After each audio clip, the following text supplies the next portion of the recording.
At this time, I'd like to call the Plaquemines Parish Council Audit Committee meeting to order for October the 14th, 2021 at 1 p.m. Sheen, open for roll call.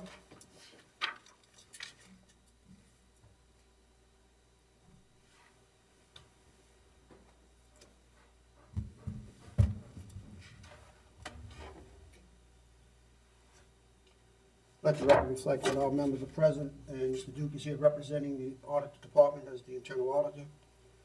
Thank you, Mr. Duke. We'll have the roll call, the Pledge of Allegiance at this time, and ask Mr. Conidich to lead us.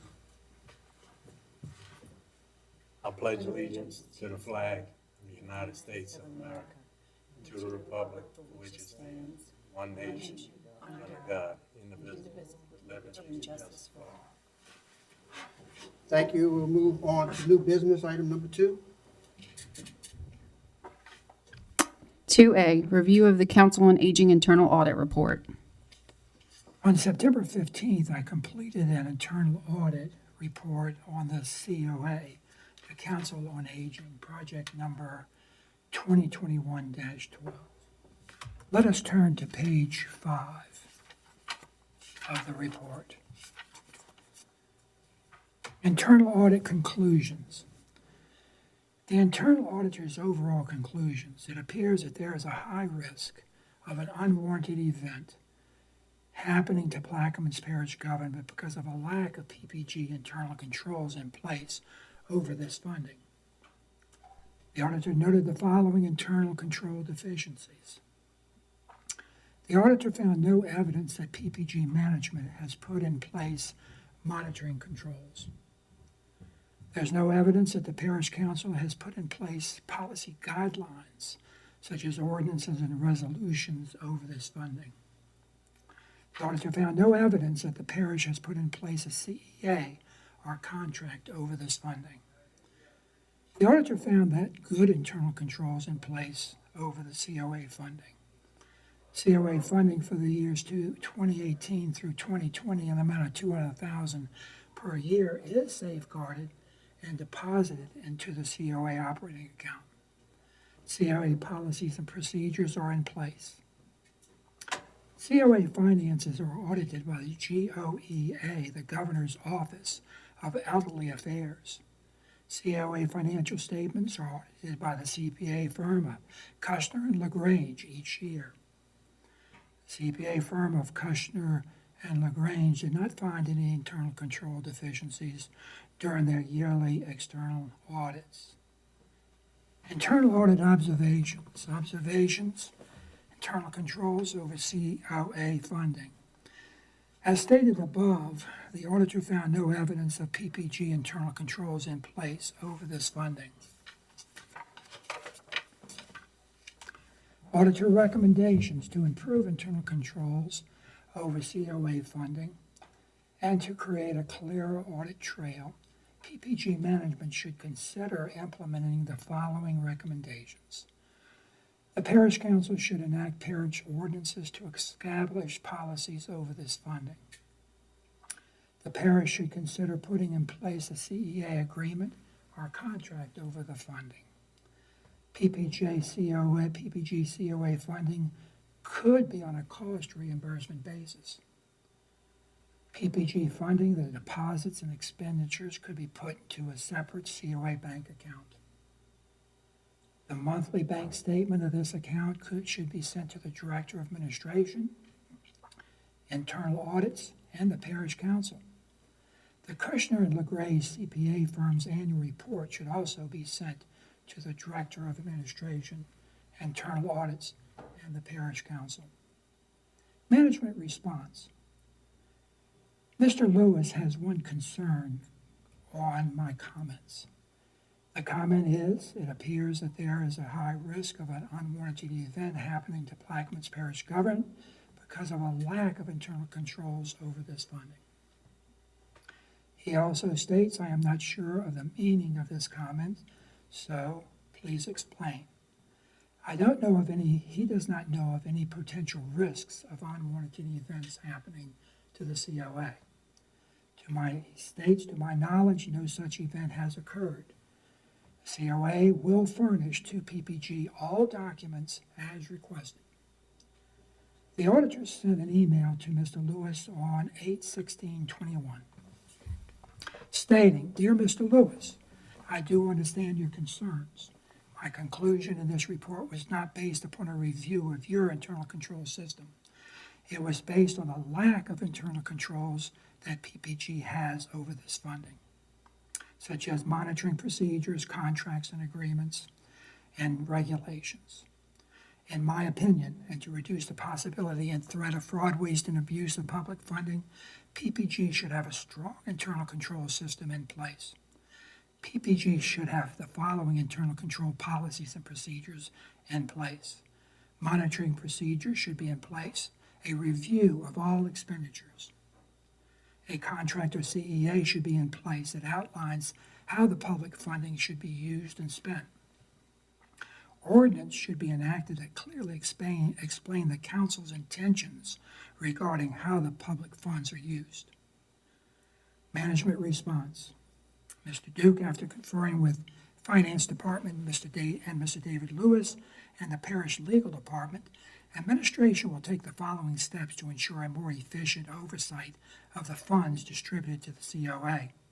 The Legal Department will create a CEA.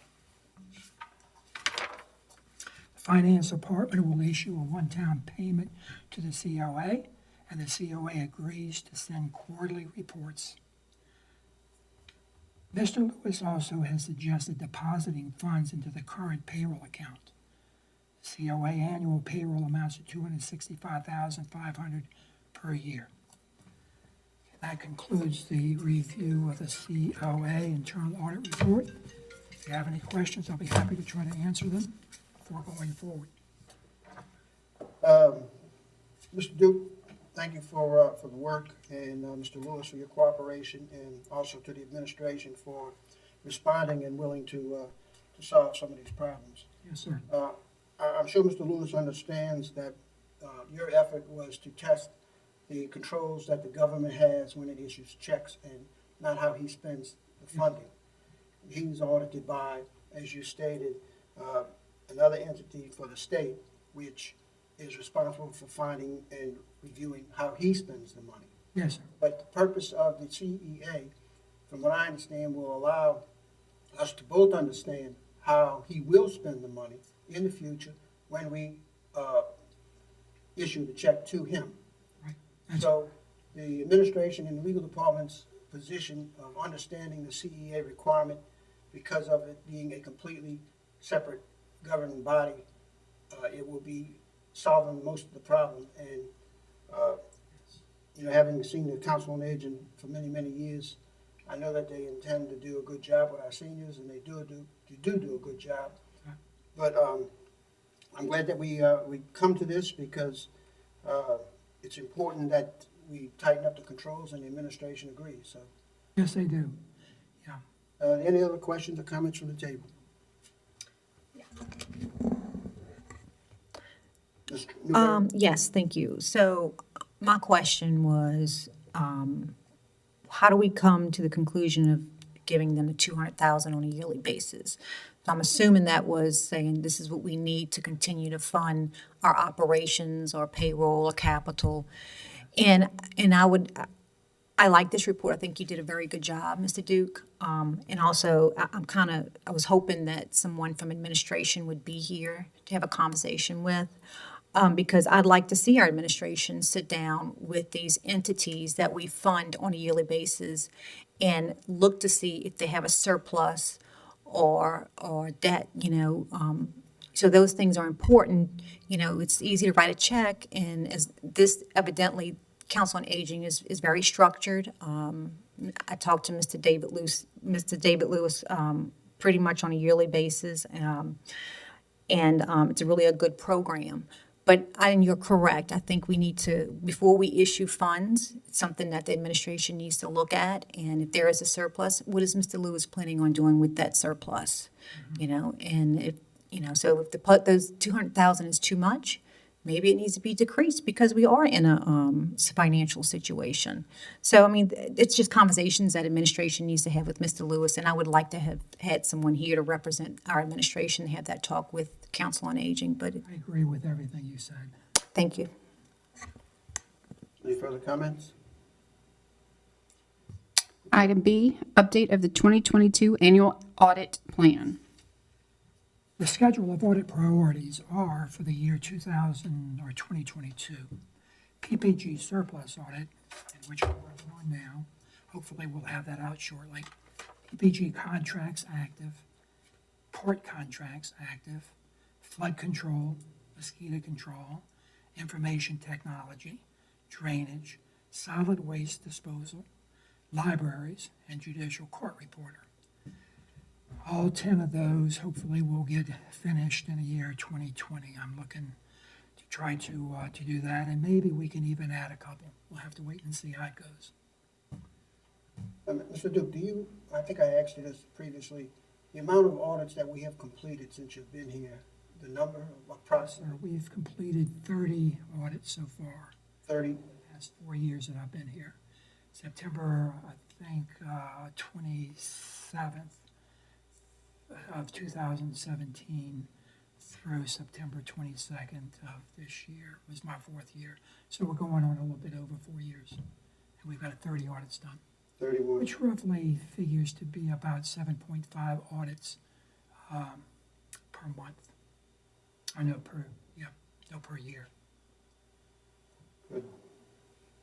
I think that we're making good progress and we've got a I good think so. I think that it would be, try to reach, one a month, but that's very difficult to do. And a lot of that has to do with depending on what kind of response you get from the people providing the documents. That's correct. Normally, what we do is give the auditee 30 days to respond, which holds up things as well. So give them 30 days to respond, and I'm working on another report. So it seems like it's pretty much on schedule. It takes about 1.5 to 2 months to do one report, and that's pretty good. Now, if you start digging deeper, like I used to do with the Inspector General's office, you wouldn't get a report out for a year. So I think we're doing really good considering, if you want to use that as a comparison. Now, I don't think we want to dig that deep because I don't think we'd get anything done in a timely manner. And a lot of these reports, you want to have them out in a timely manner so management can take the appropriate action. Well, I think that you've done an excellent job for being a one-man operation. I know you do all your own typing and preparation and research and auditing, so I I've commend you. always done that. I've always done my own stuff. I've never had a secretary in my life. Never had anybody to help me with any of that stuff. No, but 7.5 audits a year, I think that we're making on a good pace. I do think that the 10 that you've got scheduled for this coming up year, it's an ambitious schedule, and I'd like to see you complete it, but it is very ambitious. Yes, sir. All right, any further comments on this item? A motion to accept the audit plan for 2022? Motion. Motion second. Any comments or discussion? Hearing none, machine is open.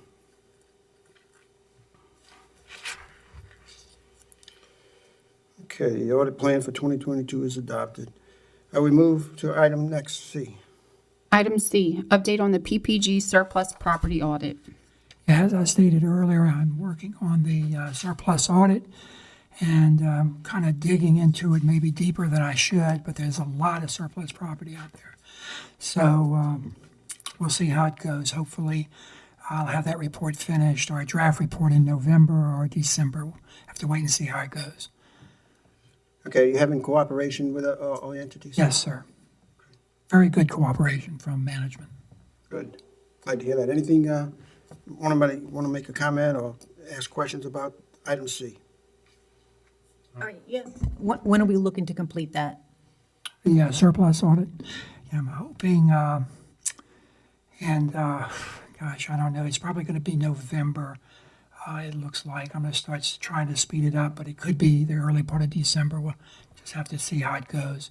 Like I said, I've got a big spreadsheet of surplus properties, and for 2 years. And I'm kind of looking at a lot of those properties. So we have to wait and see. Thank you. Like I said, I'm kind of digging myself into a deep hole. I'm trying to dig myself out of it right now. Thank you. Any further comments on item C? Nothing else? Next. Item 3, approval of the minutes from the August 12th, 2021 meeting. Do I have a motion to accept the minutes for August the 12th, 2021? Motion. Motion by Mr. Konovich, second by Ms. Newberry. Any comments or discussion on the adoption of the minutes of the August 12th, 2021 meeting?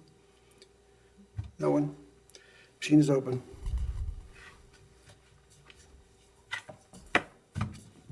And the minutes are adopted 3-0. That concludes our agenda. Any further business to come before the audit committee today? Hearing none, I have a motion to adjourn. Motion by Mr. Konovich, second by Ms. Newberry. Machine is open. And the meeting is adjourned at 1:15.